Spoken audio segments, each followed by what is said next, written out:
Hello and welcome to JAM cam and पढ़ रहे IIT jam chemistry. आप सभी का एक बार फिर से स्वागत किया जाता है। तो हम जैम 2019 का सॉल्यूशन डिस्कस कर रहे हैं। तो ये हमारा पार्ट नंबर 3 रहेगा। इसमें हम 10 एमएसक्यू टाइप के जो क्वेश्चन है वो डिस्कस करेंगे। इससे पहले हम दो पार्ट में पहले 30 क्वेश्चन डिस्कस कर चुके हैं। तो चलिए स्टार्ट करते हैं इस वीडियो को। तो जैम 2019 पार्ट 3 31 से लेके 40 ये एमएसक्यू टाइप के क्वेश्चन बेसिकली होते हैं। ठीक है, तो चलिए स्टार्ट करते हैं भाई। तो सबसे पहला ही क्वेश्चन आपका बेसिक मैथमेटिक्स का ही क्वेश्चन है। ठीक है, तो इसमें आपसे बोला गया the eigen values of this matrix.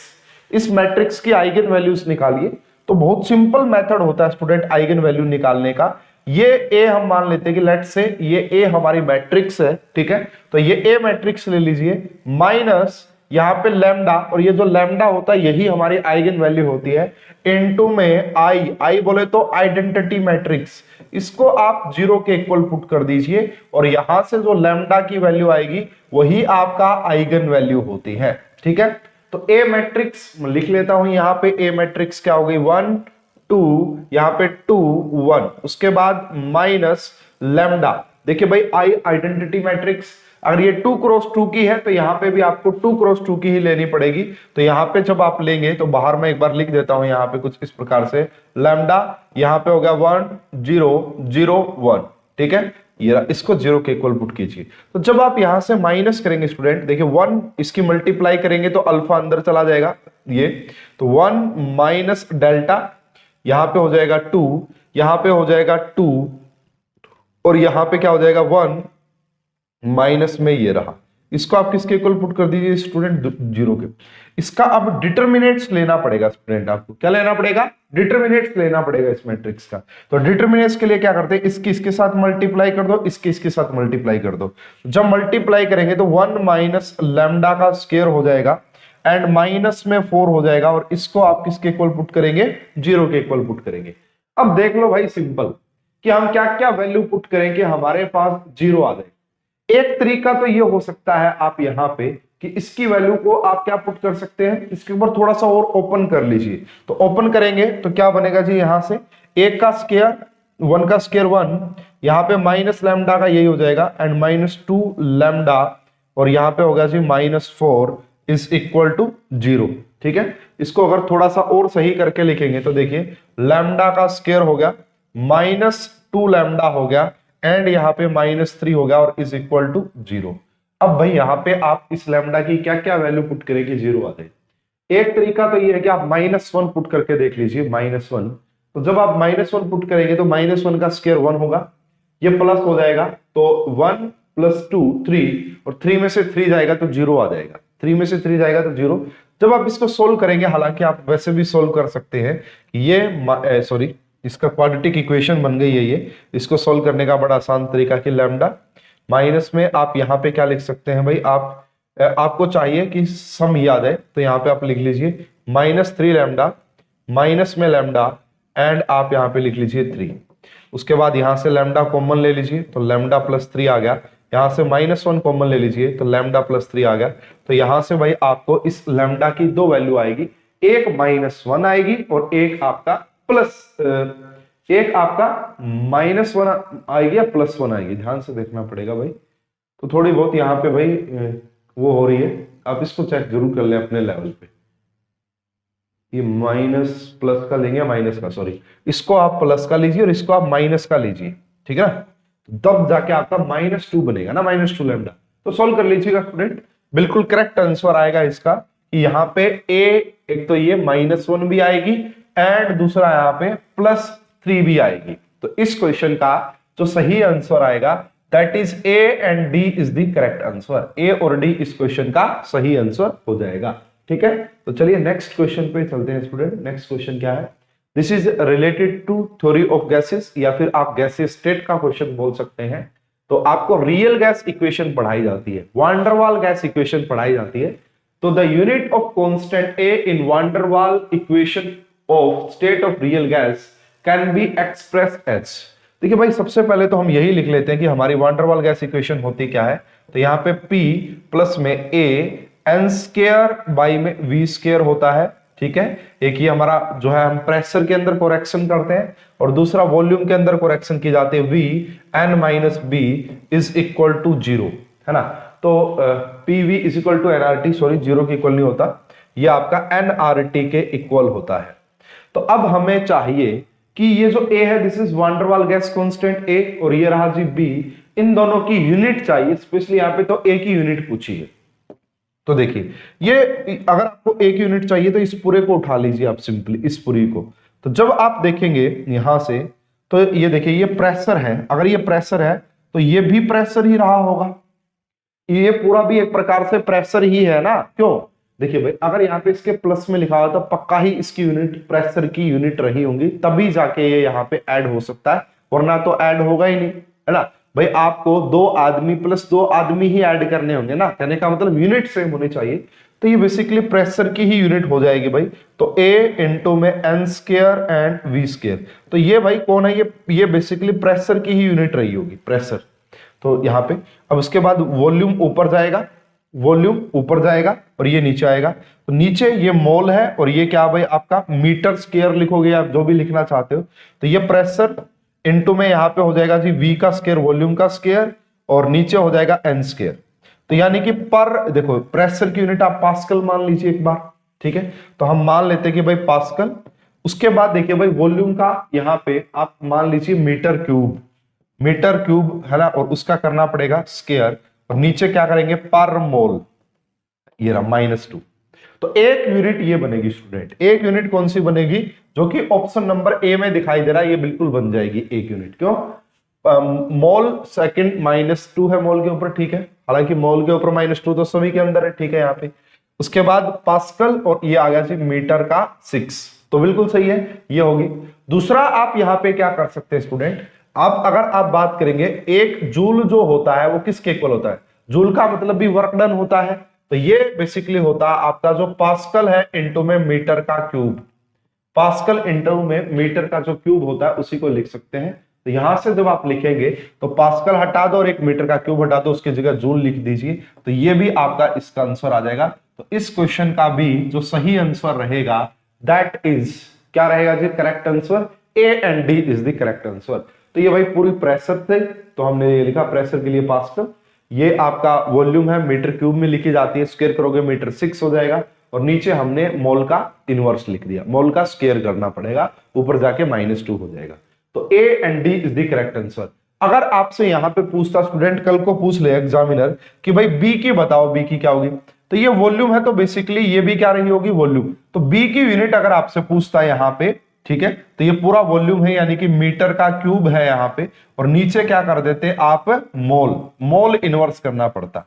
यहाँ पे मोल के स्क्वायर करने की जरूरत नहीं क्योंकि सिर्फ n है, तो आपको सिर्फ मोल इनवर्स करना पड़ता। तो ये आपका यूनिट आ जाती B की, ठीक है भाई। A यहाँ पे भाई आपका A के फिजिकल सिग्निफिकेंस भी है बेसिकली इसका, ये फोर्स ऑफ अट्रैक्शन को एक्सप्रेस करता है, ठीक है, फोर्स ऑफ अट्रैक्शन को। इसको आप थोड़ा बहुत पढ़ लीजिएगा, गैसीय स्टेट में मैंने काफी अच्छे से इसको पढ़ाया हुआ है। नेक्स्ट क्वेश्चन की बात कर लेते हैं student. Yes, this is related to आपका स्पेक्ट्रोस्कोपी का ही क्वेश्चन है।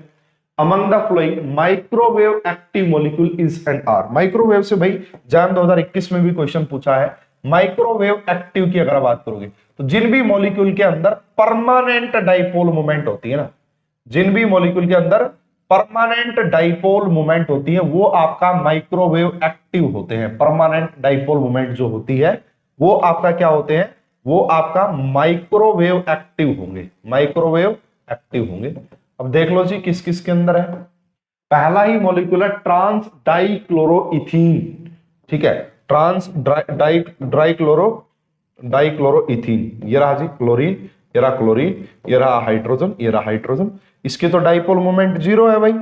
अगर डाइपोल मोमेंट 0 है ये माइक्रोवेव इनएक्टिव हो जाएगा, माइक्रोवेव इनएक्टिव हो जाएगा, हटा दीजिए भाई। क्यों, क्योंकि देखिए डाइपोल की डायरेक्शन कैसे दिखाई जाती है, लेस इलेक्ट्रोनेगेटिव और ये एक दूसरे को कैंसिल आउट करेंगे, ठीक है। सेकंड जो मॉलिक्यूल दिया हुआ है दैट इज 1,2-डाइनाइट्रोबेंजीन। तो ये रहा जी बेंजीन एंड 1,2 पोजीशन यानी कि ऑर्थो पोजीशन पे डाइनाइट्रो लगा दो, एक NO2 यहाँ लगा दो, एक NO2 लगा दो, तो यहाँ पे नेट डाइपोल मोमेंट आपको देखने को मिलेगी। तो यहाँ पे net dipole moment not equal to 0 होगी।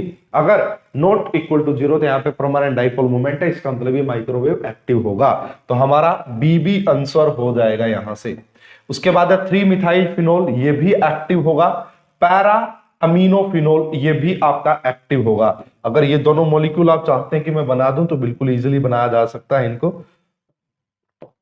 ये देखो ये फिनोल हो गया और यहाँ पे आपने मिथाइल CH3 लगा देना, तो ये मेटा है, मेटा यहाँ पे परमानेंट डाइपोल मोमेंट होगी। लास्ट में भाई आपका अमीनोफिनोल बना देना है, ठीक है, अमीनोफिनोल बना देना है तो कोई भी प्रॉब्लम नहीं होगी। ये फिनोल बना दिया और यहाँ पे आप NO2 लगा दीजिए, तो इस तरीके से आप इस क्वेश्चन को भी कर पाते, या फिर NH2 लगा दीजिए, जो भी है।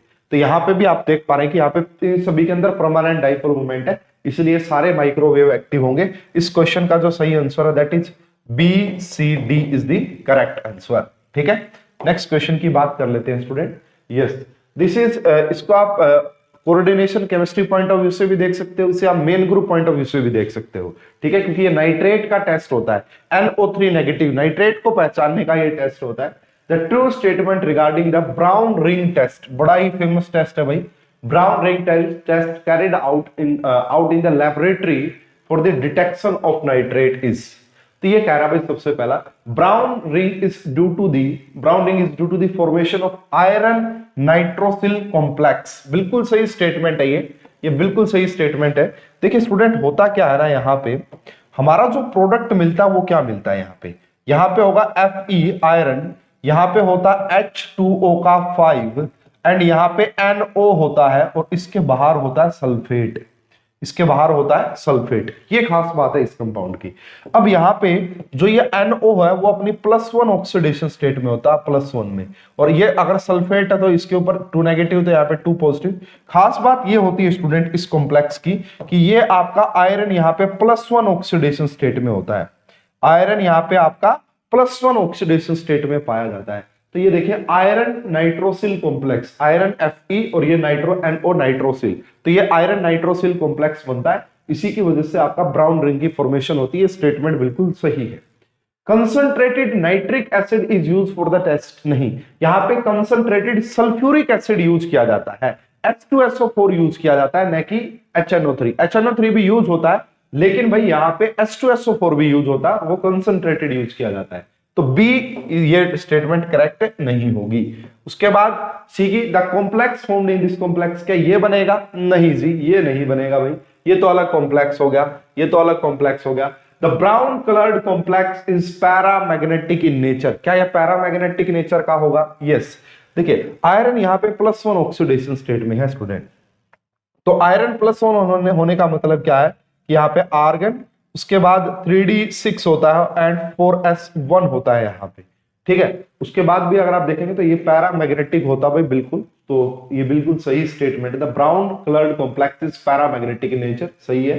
A and D is the correct answer. तो इस क्वेश्चन का जो सही आंसर आ जाएगा that is A and D is the correct answer. चलिए भाई नेक्स्ट क्वेश्चन की बात कर लेते हैं। This is related to bio inorganic chemistry और कार्बोनिक अनहाइड्रेज एंजाइम है, इससे रिलेटेड बहुत सारे क्वेश्चंस पूछे गए हैं, 20 में भी क्वेश्चन आया था। तो ये देखते हैं क्या कह रहा है। The true statements regarding the carbonic anhydrase enzyme, क्या होता है जी कार्बोनिक अनहाइड्रेज एंजाइम? तो देखिए भाई ये जिंक है, यहाँ पे जिंक, इसके ऊपर OH लगा रहता है, इसके साथ 3 हिस्टाडीन यूनिट लगी रहती है भाई, 3 हिस्टाडीन यूनिट लगी रहती है, और ये बेसिकली काम क्या करता है भाई, CO2 को कार्बोनिक एसिड में कन्वर्ट कर देता है, कार्बोनिक एसिड को CO2, ये काम बेसिकली ये करता है, ठीक है। इसका पूरा मैकेनिज्म एक्सप्लेन किया जा सकता है भाई। सबसे पहले स्टेप में क्या होता है, ये आपका यहाँ पे एज अटैक कर देता है H पॉजिटिव के पास, मतलब जो भी यहाँ पे एसिड वगैरह रहा होगा, तो ये कुछ ऐसी स्टेज बन जाती है, और उसके बाद फिर यहाँ पे भाई ये 3 हिस्टाडीन तो लगी होंगी।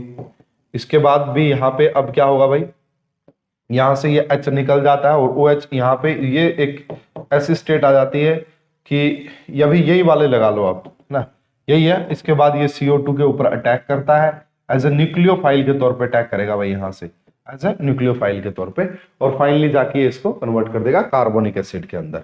आइए स्टेटमेंट पढ़ते हैं क्या क्या। It involves in the peptide bond cleavage. नहीं भाई, वो एक हमारे पास होता है carbonic peptide enzyme, peptidase enzyme से बोलते हैं, वो अलग होता है, उसका काम यही होता है भाई, वो पेप्टाइड बॉन्ड की क्लीवेज करता है, वो एक डिफरेंट हमारे पास एंजाइम होता है। Redox inactive Zn2 positive ion is involved in the catalytic activity of this enzyme। बिल्कुल सही स्टेटमेंट है, यहाँ पे जिंक +2 ही ऑक्सीडेशन स्टेट में होता है, ये सही स्टेटमेंट है। Activated MOH2, ये activated MOH2 acts as a nucleophile in this enzyme। बिल्कुल सही बात है, आप देख सकते हैं कि ये activated complex as a nucleophile के तौर पे अटैक करेगा कार्बन डाइऑक्साइड पे, तो ये भी बिल्कुल सही है। The metal ion coordinated to the side chain of the histidine residue, तो आप देख सकते हैं कि यहाँ पे 3 हिस्टाडीन यूनिट्स लगी होती है, तो ये भी बिल्कुल सही स्टेटमेंट है। तो इस क्वेश्चन का भी correct answer that is BCD। तो भाई ये पढ़ाया जाता है आपको, कार्बनिक अनहाइड्रेज एंजाइम काफी ज्यादा इंपॉर्टेंट होता है, काफी बार क्वेश्चन आया आईआईटी के एग्जाम में इस क्वेश्चन से रिलेटेड, ठीक है, तो पढ़ लीजिएगा इसको बड़े ध्यान से। नेक्स्ट क्वेश्चन की बात कर लेते हैं स्टूडेंट, बहुत ही इजी क्वेश्चन है, केमिकल बॉन्डिंग से रिलेट कर सकते हो। NO2 पॉजिटिव एंड CO2 के बारे में कमेंट करना है, तो पहले मैं इनकी स्ट्रक्चर बना दूं भाई। देखिए नाइट्रोजन के पास 5 वैलेंस इलेक्ट्रॉन थे, 2 इस ऑक्सीजन के साथ शेयर के, 2 इस ऑक्सीजन के साथ, यहाँ पे अगर आप पॉजिटिव दिखाएंगे तो इसकी हाइब्रिडाइजेशन हो जाएगी sp एंड स्ट्रक्चर हो जाएगी दिस इज लीनियर, तो ये आपका लीनियर स्ट्रक्चर है। सेम ऐसे ही स्ट्रक्चर आपका कार्बन डाइऑक्साइड की हो जाएगी, है ना, तो ये भी हमारी लीनियर एंड sp हाइब्रिडाइज हो जाएगी। बट अगर आप NO2 की बात करोगे तो this is odd electron species, ये ओड इलेक्ट्रॉन स्पीसीज होता है ना, तो इसकी लीनियर स्ट्रक्चर नहीं होती है, लेकिन ये पैरामैग्नेटिक होता है, इसके पास अनपेयर्ड इलेक्ट्रॉन रहा होगा। और हालांकि NO2 काफी अनस्टेबल होता है, ये इस फॉर्म में एग्जिस्ट नहीं करता, ये अपने डाइमर की फॉर्म में एग्जिस्ट करता है N2O4 की फॉर्म में। तो आइए क्या क्या स्टेटमेंट है पढ़ते हैं। सबसे पहला option, both NO2 and CO2 are paramagnetic in nature. CO2 paramagnetic क्यों होगी? क्योंकि इसके पास तो कोई अनपेयर्ड इलेक्ट्रॉन है ही नहीं, तो फर्स्ट स्टेटमेंट हटा दीजिए, NO2 is paramagnetic and NO2 positive is diamagnetic. बिल्कुल सही है, इसके पास तो अनपेयर्ड इलेक्ट्रॉन है, उसके पास नहीं है, ठीक है। Both CO2 and NO2 positive linear geometry, बिल्कुल बना के मैंने दिखाया, सही है। CO2 and NO2 positive are isoelectronic, yes. देखिए O2 तो सेम ही है, ठीक है, कार्बन के पास 6 वैलेंस, कार्बन के पास 6 इलेक्ट्रॉन होते हैं, नाइट्रोजन के पास 7 थे लेकिन एक पॉजिटिव का मतलब 6 रह गए टोटल देखा जाए तो सही स्टेटमेंट है ये भी। तो इस क्वेश्चन का करेक्ट आंसर आ जाएगा फिर से BCD। क्या आ जाएगा जी? Correct answer BCD is the correct answer. चलिए भाई नेक्स्ट क्वेश्चन की बात कर लेते हैं फटाफट। यस, बहुत बढ़िया क्वेश्चन, काफी रिएक्शंस का यूज किया गया है एंड आइए समझते हैं। तो सबसे पहले भाई आपको बेंजीन का एक डेरिवेटिव दे रखा है, ठीक है, Me एंड OMe लगा रखा है। Lithium liquid ammonia, this is birth reduction, है ना, बर्थ रिडक्शन हो गया जी पहले स्टेप में। तो इसके एक एक स्टेप को मैं एक्सप्लेन कर देता हूं भाई, आपका एक एक स्टेप को एक्सप्लेन कर देते हैं। देखिए भाई सबसे पहला क्या होता है हमारा, यहाँ पे ये यहाँ पे लगा हुआ OMe और यहाँ पे लगा हुआ Me। तो सबसे पहले भाई इसका बर्थ रिडक्शन करवाना है, Br लिख देता हूं, बर्थ रिडक्शन का मतलब है ना, कोई भी अल्कली मेटल और लिक्विड अमोनिया की प्रेजेंस में। तो स्टूडेंट देखने वाली बात क्या है कि ये जो है ना आपका, ये +M ग्रुप शो करेगा। अगर +M लगा हो तो इसका जो रिडक्शन होता है, ये बर्थ रिडक्शन में काफी डिटेल में पढ़ाया जाता है। तो यहाँ पे अगर पार्शियल रिडक्शन होता है, ये बात तो आप समझ जाना कि बर्थ रिडक्शन में पार्शियल रिडक्शन होता है, ठीक है। तो ये डबल बॉन्ड यहाँ पे लगेंगे इस OMe के साथ, और ये रहा जी आपका Me। अगर +M यानी कि मेसोमेरिक इलेक्ट्रॉन डोनेशन वाला लगा हुआ, तो ये अगर यहीं पे मान लो कल को लगा मिल जाए आपको -M वाला, -M बोले तो जैसे यहाँ पे भाई ये लगा हुआ है, तो इसका अगर आप बर्थ रिडक्शन करवाते तो फिर आपका प्रोडक्ट कुछ ऐसे, इससे दूर रखते, फिर हम यहाँ पे ऐसे रखते, फिर इसको C डबल बॉन्ड OH। अगर -M है तो उसको ऐसे रखा जाता है, अगर +M है तो उसको ऐसे रखा जाता है, ठीक है। तो इसको हटा देता हूं क्योंकि यहाँ पे भाई हमारी कंडीशन +M वाली है, इसलिए हमने ये प्रोडक्ट बनाया। तो सबसे पहले हमने इसका बर्थ रिडक्शन कर दिया। उसके बाद है जी O3 MEOH and H2S, this is ozonolysis. बहुत सिंपल है भाई, इसके बाद तो है ना। तो ये हमारा क्या है स्टूडेंट, इसके बाद का जो स्टेप आएगा तो ये होगा ओजोनोलिसिस। ओजोनोलिसिस में क्या किया जाता है, इस बॉन्ड को तोड़ दो भाई, दोनों बॉन्ड को, इसको बॉन्ड को तोड़ दो, इस बॉन्ड को तोड़ दो ना। ओजोनोलिसिस में कुछ ऐसे करेंगे, या फिर इसमें भी देखो, इसमें भी हमारे पास ऑप्शंस है। देखिए ये वाला बॉन्ड हमें तोड़ना पड़ेगा क्योंकि यहाँ पे OMe लगा हुआ है, ये नहीं तोड़ेंगे फिर यहाँ पे, तो इसको तोड़िए। तो इसको तोड़ने के बाद आपको क्या मिलेगा, OMe तो लगा ही हुआ था, इसके ऊपर C डबल बॉन्ड O लगा दीजिए, ठीक है। ऐसे ही यहाँ पे ये डबल बॉन्ड ऐसा कैसा रहेगा, ये Me हो जाएगा, ये रहा जी यहाँ पे, और एक और कार्बन रहा हुआ उसके ऊपर C डबल बॉन्ड OH लगा दीजिए। तो ये हमारे पास ऑप्शंस आ गया भाई, यानी कि अब हमने ओजोनोलिसिस भी कर दिया है इसका। इसके बाद नेक्स्ट ऑप्शन दिया गया है स्टूडेंट यहाँ पे सोडियम बोरोहाइड्राइड NaBH4। तो ये सिलेक्टिवली रिडक्शन करता है भाई, तो ये सिर्फ एल्डिहाइड को रिड्यूस करता है, कीटोन को रिड्यूस नहीं करता, सॉरी ये एस्टर को रिड्यूस नहीं करता है ना, ये एस्टर को रिड्यूस नहीं करता, ये सिर्फ एल्डिहाइड और कीटोन को रिड्यूस करता है। तो इसका रिडक्शन करवा दीजिए, इसका रिडक्शन करवा दीजिए। ये OMe ऐसा कैसा रहेगा, C डबल बॉन्ड O ऐसा कैसा, ये डबल बॉन्ड भी ऐसा कैसा रहेगा Me। अब इसको ये किस में कन्वर्ट कर देगा फाइनली, इसको ये यहाँ पे C डबल बॉन्ड O से OH में कन्वर्ट कर देगा अल्कोहल में, ठीक है। तो एल्डिहाइड को अल्कोहल में कन्वर्ट कर देगा, ठीक है भाई, यहां तक पहुंच गए। उसके बाद आएगा टोसाइल क्लोराइड TCl है पिरिडीन, तो यहां से क्या बना देना भाई सिंपली, सॉरी ये क्या आ गया जी, इसके बाद हम यहां से क्या करेंगे, O या जो है इसके ऊपर लगा देंगे इसको बस, तो ये OMe C double bond O ऐसा का ऐसा, ये सब ऐसा, यहाँ पे Me, बस यहाँ पे आपको बस अब OTS लगा देना, OTS, ठीक है। और अब है जी लास्ट स्टेप, लास्ट स्टेप में फिर से क्या दिया आपको, लिथियम एल्यूमिनियम हाइड्राइड, तो ये रिडक्शन करवा दो। लिथियम एल्यूमिनियम हाइड्राइड तो इस एस्टर को भी रिड्यूस कर देगा, इस एस्टर को भी रिड्यूस कर देगा अल्कोहल के अंदर। तो फाइनल जो हमारा प्रोडक्ट मिलेगा यहां से, तो वो मिलेगा जी आपका, यहाँ पे OH लग जाएगा, ये डबल बॉन्ड ऐसा कैसा, ये Me, और ये भी आपका OH लग जाएगा। तो ये इस टाइप से हमारा कुछ फाइनल प्रोडक्ट आपको मिलेगा। तो आइए देखते हैं कि क्या क्या ऑप्शंस दिए गए हैं। सबसे पहला ये जी बर्थ रिडक्शन का प्रोडक्ट बिल्कुल सही है जी, बिल्कुल सही है, बनेगा ऐसा। ये भी बनेगा जी OTS, ये बनेगा क्या ये नहीं बनेगा भाई, एक मिनट ध्यान से देखिए, ये कहां से बनेगा, ये तो नहीं बनेगा भाई। यहाँ पे CHO ठीक है, लेकिन यहाँ पे CHO नहीं बनेगा, इसके ऊपर C डबल बॉन्ड O लगाना था, तो ये नहीं होगा जी यहाँ पे। हाँ ये वाला बिल्कुल सही है D, ये वाला बिल्कुल सही है यहाँ पे D। तो इस क्वेश्चन का करेक्ट आंसर आ जाएगा A, B, D, C नहीं होगा। तो होप कि आपको समझ में आ गया होगा, बहुत ही इजी क्वेश्चन है ना। तो अगर आपके रिएक्शंस वगैरह देखो, इसमें सारी चीजें यूज हो रही है इस क्वेश्चन में। ये रिडक्शन रिएजेंट में पढ़ा दिया जाता है, वैसे बर्थ रिडक्शन एक स्पेशल नेम रिएक्शन भी बोल दो, ओजोनोलिसिस, रिएजेंट्स, है ना, मिक्स करके ये क्वेश्चन पूरा दिया गया था। नेक्स्ट क्वेश्चन की बात कर लेते हैं भाई। This is related to natural products. तो क्या क्या है जी, कुछ इसमें स्टेटमेंट्स दी गई है।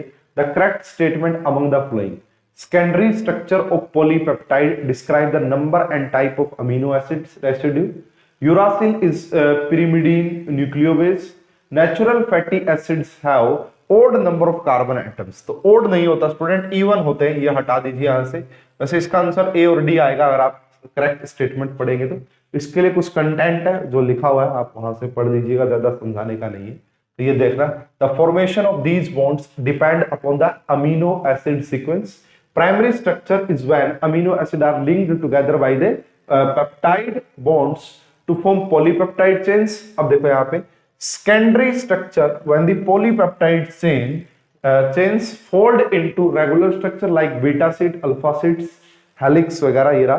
तो ये स्टेटमेंट बिल्कुल सही है भाई यहाँ पे कि secondary structure polypeptide describe the number and type of amino acids को explain करती है। यूरासिल जो है वो पिरिमिडीन बेस नहीं न्यूक्लियो बेस होता है क्या, ये पूछ रहा है। देखिए यूरासिल आरएनए के अंदर पाया जाता है, आरएनए के अंदर, ठीक है। तो ये देखिएगा भाई, uracil is the 5 nucleobase adenine, guanine, cytosine, thymine, but is only found in RNA.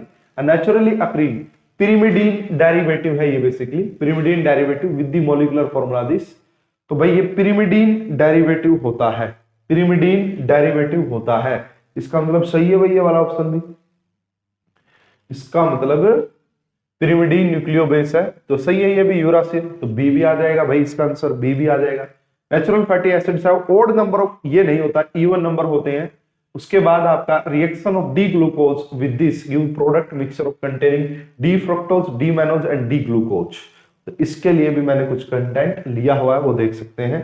तो देखना ये फैटी एसिड वाला आप पढ़ सकते हैं, fatty acid having odd number of carbon atoms are minor species, ठीक है, तो ये आप ध्यान रखिएगा, माइनर स्पीसीज होते हैं, मेजर नहीं होते।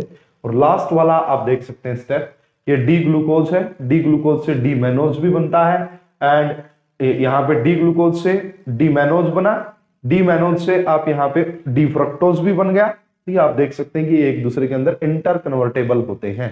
तो इस क्वेश्चन का जो आंसर है दैट इज, ये आप एक बार चेक कर ले, दिस इज pyrimidine यूरासिल, तो अकरिंग pyrimidine डेरिवेटिव, ये बात सही है, तो इसका आंसर आपका आ जाएगा कौन सा भाई, कौन, A B D is the correct answer, A B D is the correct answer, या फिर बी डी आएगा भाई। तो इसको थोड़ा सा चेक करना पड़ेगा कि क्या आएगा। मेरे हिसाब से तो ठीक है, ए भी ठीक है, बी भी ठीक है और डी भी ठीक है, तो ए बी डी आ सकता है इसका, बाकी क्रॉस चेक कर लेंगे एक बार इसको भी, कोई दिक्कत वाली बात नहीं होगी। नेक्स्ट हम बात करते हैं भाई, हमारा नेक्स्ट क्वेश्चन बहुत बढ़िया क्वेश्चन है, स्टीरियो केमिस्ट्री से रिलेटेड है। डायास्टीरियोमर पेयर क्या होते हैं भाई, तो डायास्टीरियोमर आर नॉन मिरर इमेज, वो एक दूसरे की मिरर इमेज नहीं होते हैं, बस ये बात ध्यान रखना, ठीक है। तो देखिए ऑल ज्योमेट्रिकल आइसोमर आर डायास्टीरियोमर, ये बात ध्यान रखना, ऐसे कंपाउंड जो ज्योमेट्रिकल आइसोमर होते हैं वो पक्का ही आपको डायास्टीरियोमर मिलेंगे, है ना। वैसे समझाने के लिए ये क्या है, ऐसे समझाता हूं मैं तो भाई, ये देखो ये PHME सेम लगे हुए हैं, तो यहाँ पे भी सेम है, मतलब एक कार्बन पे तो कॉन्फ़िगरेशन वही है और दूसरे पे आपने पोजीशन चेंज कर दी, है ना। वैसे आप देख सकते हैं कि ये आपका इजेड नोमेनक्लेचर से आप इसको इजीली बता पाते, कहने का मतलब ये ज्योमेट्रिकल शो कर रहे हैं, तो इसका मतलब ये डायास्टीरियोमर तो होंगे, ये तो हो गया। इसमें हमने कैसे देखा, हमने देखा यार कि ME ठीक है, यहाँ पे अबव दी प्लेन था, यहाँ पे भी अबव दी प्लेन है, ये बिलो दी प्लेन था, ये भी बिलो दी प्लेन है। अब ये यहाँ पे बिलो दी प्लेन था, ये आपने अबव दी प्लेन कर दिया, मतलब दो की कॉन्फ़िगरेशन सेम रखी, एक की चेंज कर दी। ऐसा ही तो होता है ना डायास्टीरियोमर के अंदर। अगर ये एनेंटियोमर होते तो सभी की, जैसे अगर ये डैश पे था तो ये वेज पे चला जाता, ये वेज पे था तो ये डैश पे चला जाता, है ना, ऐसे। तो इसका मतलब ये भी डायास्टीरियोमर है। यहाँ पे देखो दोनों बिलो दी प्लेन थे, अब दोनों अबव दी प्लेन है, दीज आर इनेंशियोमर, ये इनेंशियोमर होंगे, ये डायास्टीरियोमर नहीं होंगे।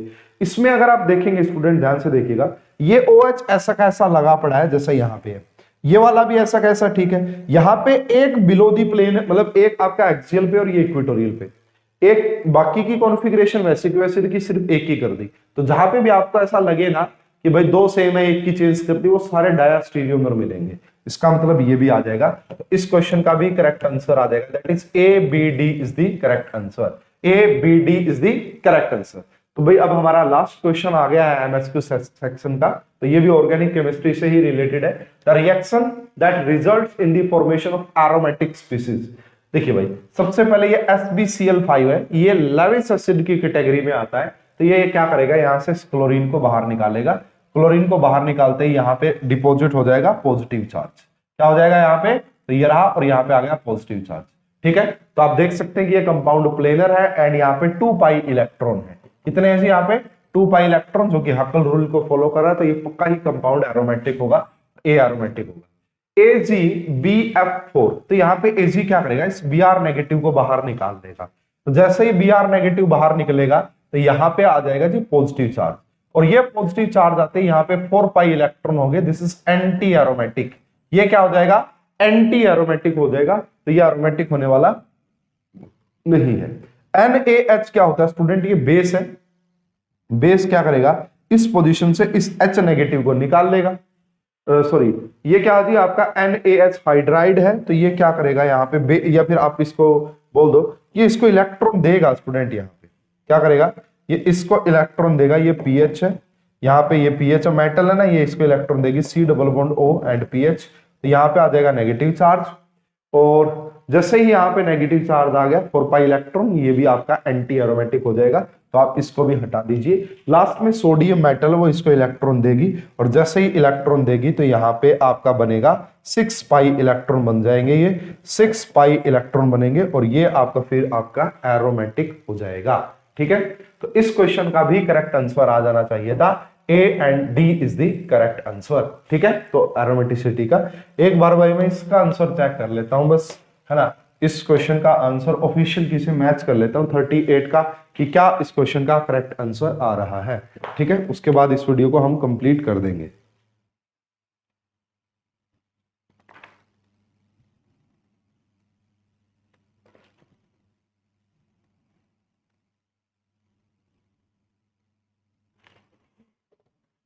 हाँ भाई, थोड़ा सा डाउट है ना, ये हटाओ ए, बस सही है। बी एंड डी आएगा इसका। मैं कह रहा मुझे यार लग रहा है कि कुछ गड़बड़ी हो रही है कहीं न कहीं, हालांकि स्टेटमेंट पढ़ी भी है फिर भी कुछ न कुछ गलतियां कर दी है। ठीक है भाई, बी ठीक है और डी ठीक है।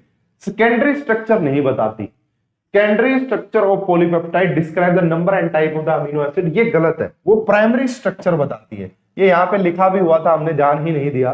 देखो इसमें साफ साफ लिखी हुई है ये बात कि the formation of these type depend upon the amino acid sequence. Primary structure when amino acid are linked together by the peptide bond to form polypeptide chains. तो ये हमें प्राइमरी जो है स्ट्रक्चर बताती है, न कि सेकेंडरी। इसलिए इसका आंसर बी एंड डी आएगा, ए बी डी नहीं आएगा। बस इसको करेक्ट कर लीजिए, बाकी सारे सही हैं। तो भाई इस वीडियो में अभी के लिए इतना ही, मिलते हैं नेक्स्ट वीडियो में। जब तक के लिए आप सभी का बहुत बहुत धन्यवाद। Thank you.